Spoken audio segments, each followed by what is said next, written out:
pertemuan karena sesuai dengan tugas yang saya dapat dari guru penggerak.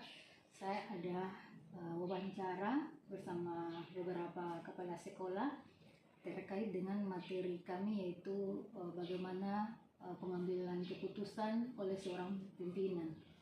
Ya, jadi sebentar saya akan memberikan beberapa pertanyaan terkait dengan tugas Bapak sebagai kepala sekolah. Ya. Ini yang pertama, Pak. Soal yang pertama, selama ini bagaimana Bapak dalam mengidentifikasi kasus-kasus yang merupakan dilema etika atau rujukan moral? Pendapat Bapak bagaimana? Baik. Ya, terima kasih atas pertanyaannya. Kalau di SMK Negeri 7 Gurun, selama saya menjabat sebagai kepala sekolah di sini, itu selama saya melakukan program itu, dan di dalam melakukan program itu kan ada tahapan-tahapan yang perlu saya lakukan. Yang pertama itu adalah identifikasi masalah, kemudian pada identifikasi itu kemudian ada pemetaan masalah. Dan selama ini untuk kalau di persoalan rujukan moral ini belum saya temukan selama saya ada di sini.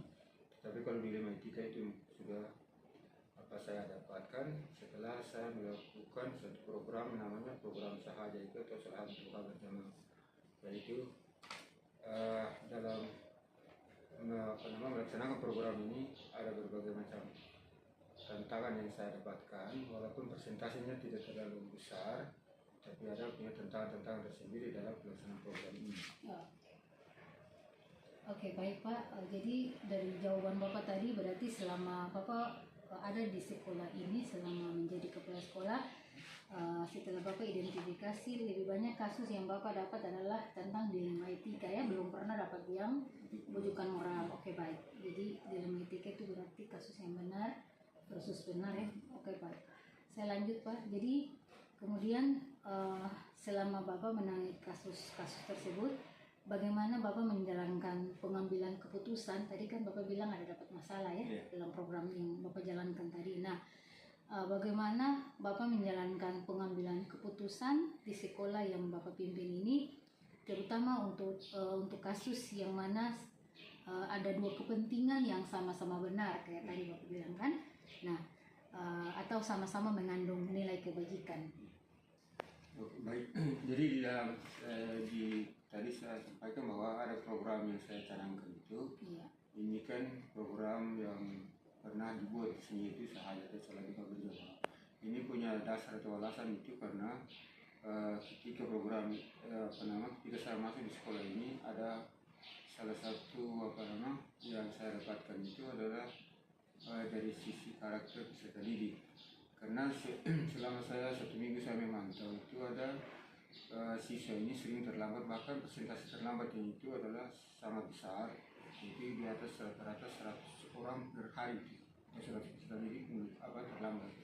Jadi masalah itu, maka saya menginvestigasi masalah sebenarnya apa yang menjadi persoalan di dalam siswa melakukan hal seperti ini. Ternyata bahwa yang menjadi titik lemahnya itu adalah di karakter itu. Karena karakter itu kan ada dua, ada karakter moral dan karakter kerja.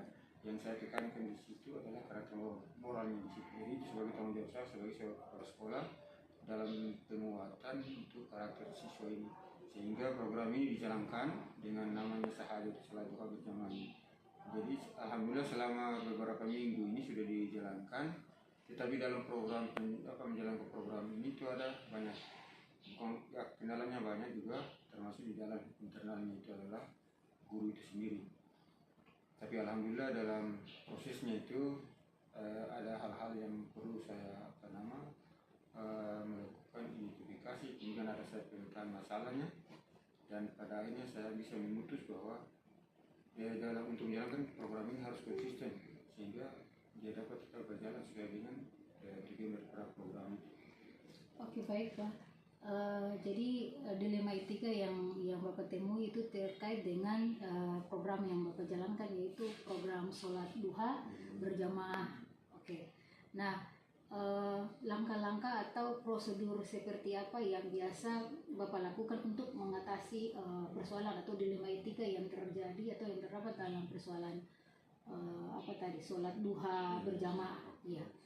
Jadi yang pertama itu langkah-langkah yang pertama yang saya lakukan itu yang pertama adalah saya mengidentifikasi itu masalah, kemudian ada pemetaan.